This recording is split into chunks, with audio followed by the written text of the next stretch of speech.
నమస్కారం, శుభోదయం.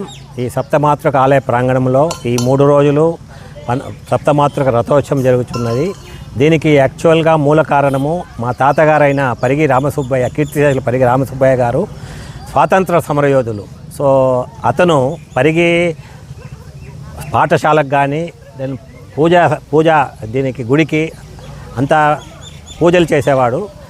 తదనంతరం మా తాతగారు పూజాధికార్యములు అన్నీ నేర్పించినాడు మాకి.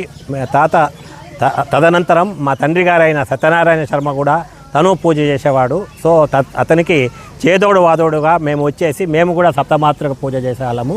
ఈ సప్తమాతృక ఆలయము 10th సెంచరీ 10వ శతాబ్దంది, 1053వ సంవత్సరంలో. సో ప్రాచీన నాగరికత ప్రకారము ఇది హిస్టరీ సాంఘిక శాస్త్ర ప్రకారము ఈ గుడి వెలిసి ఉన్నది. సో ఇది పరిగి చెరువు కట్ట కింద ఉన్నది. సో అన్ని సస్యశ్యామలముగా పరిగి ప్రజానికము సస్యశ్యామలముగా పంటలు పండించేట్టు ప్రతి సంవత్సరము గ్రామోత్సవం నిర్వహించేవాళ్ళు.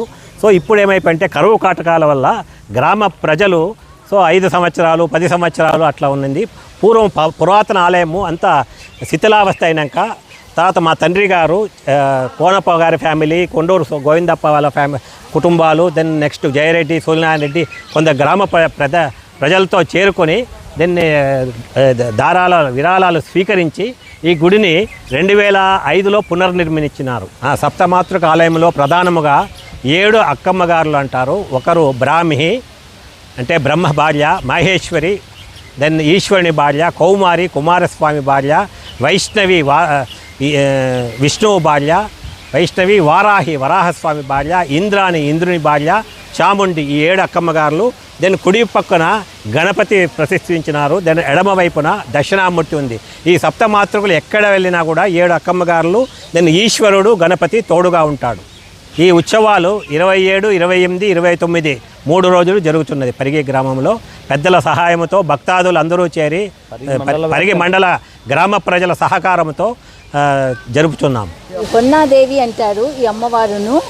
రాను రాను పరిగి నుంచి పరిగి పన్నారమ్మ అనే పేరు వచ్చినది.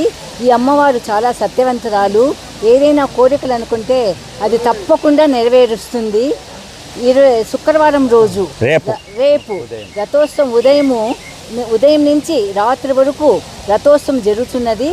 దీనికి భక్తాదుల సహకారంతో ఈ రథోత్సవం జరుగుతున్నది. ఉదయం గ్రామ ప్రజలు దీపాలు వెలిగించుకొని దెన్ ప్రదర్శనలు చేసి దీపాలు అందరి గ్రామ ప్రజలు దీపాలు జ్యోతులు